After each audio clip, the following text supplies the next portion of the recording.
भगवान राम जब युद्ध करने के लिए लंका पहुंचे, उन्होंने रावण की मजबूत सेना के खिलाफ युद्ध शुरू किया तो उनकी सेना में वानर थे। ये उस समय के लिहाज से एकदम नई तरह की सेना थी। इससे पहले ये सेना कभी किसी युद्ध में नहीं गई थी। इसे राम ने दीक्षित किया था।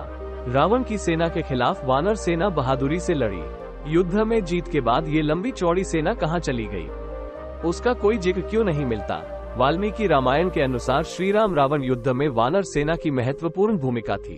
सवाल ये है कि जब श्री राम ने युद्ध जीत लिया, वो इसके बाद अयोध्या आ गए तो वानर सेना का क्या हुआ।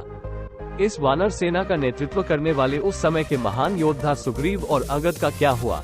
रामायण के उत्तर कांड में उल्लेख है कि जब लंका से सुग्रीव लौटे तो उन्हें भगवान श्री राम ने किष्किंधा का राजा बनाया। बाली के पुत्र अंगद को युवराज। इन दोनों ने मिलकर वहां कई सालों तक राज किया। श्री राम रावण युद्ध में योगदान देने वाली वानर सेना सुग्रीव के साथ ही वर्षों तक रही, लेकिन इसके बाद उसने शायद की कोई बड़ी लड़ाई लड़ी।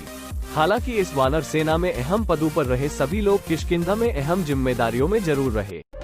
वानर सेना में महत्वपूर्ण योगदान देने वाले नल नील कई वर्षों तक सुग्रीव के राज्य में मंत्री पद पर सुशोभित रहे तो युवराज अंगद और सुग्रीव ने मिलकर किष्किंधा के राज्य को और बढ़ाया। गौरतलब है कि किष्किंधा आज भी है। किष्किंधा कर्नाटक में तुंगभद्रा नदी के किनारे है। ये बेल्लारी जिले में आता है, जबकि विश्व प्रसिद्ध हम्पी के बिल्कुल बगल में है। इसके आसपास प्राकृतिक खूबसूरती बिखरी हुई है। किष्किंधा के आसपास आज भी ऐसे कई गुफाएं हैं और जगह है जहां राम और लक्ष्मण रुके थे। वहीं किष्किंधा में वो गुफाएं भी हैं जहां वानर साम्राज्य था। इन गुफाओं में अंदर रहने की खूब जगह है। किष्किंधा के ही आसपास काफी बड़े इलाके में घना वन फैला हुआ है, जिसे दंडक वन या दंडकारण्य वन कहा जाता है। यहाँ रहने वाली ट्राइब्स को वानर कहा जाता था, जिसका अर्थ होता है वन में रहने वाले लोग। रामायण में किष्किंधा के पास जिस ऋषमुख पर्वत की बात कही गई है वो आज भी उसी नाम से तुंगभद्रा नदी के किनारे स्थित है। यहीं पर हनुमान जी के गुरु मतंग ऋषि का आश्रम था।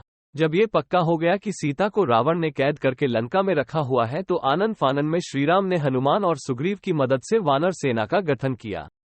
लंका की ओर चल पड़े। तमिलनाडु की एक लंबी तटरेखा है जो लगभग 1000 किलोमीटर तक विस्तारित है।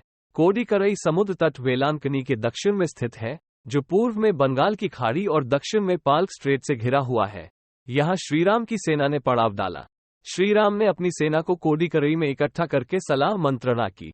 इसी वानर सेना ने फिर रामेश्वर की ओर कूच किया, क्योंकि पिछली जगह से समुद्र पार होना मुश्किल था। श्रीराम ने रामेश्वरम के आगे समुद्र में वो स्थान ढूंढ निकाला जहां से आसानी से श्रीलंका पहुंचा जा सकता हो।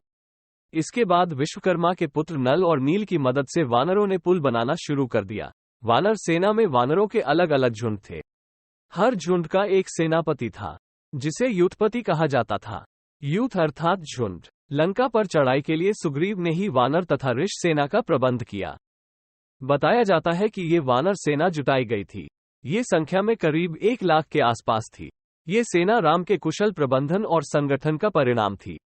विशाल वानर सेना छोटे छोटे राज्यों की छोटी छोटी सेनाओं व संगठनों जैसे किष्किंधा, कोल, भील, रीछ और वनों में रहने वाले रहवासियों आदि का संयुक्त रूप थी।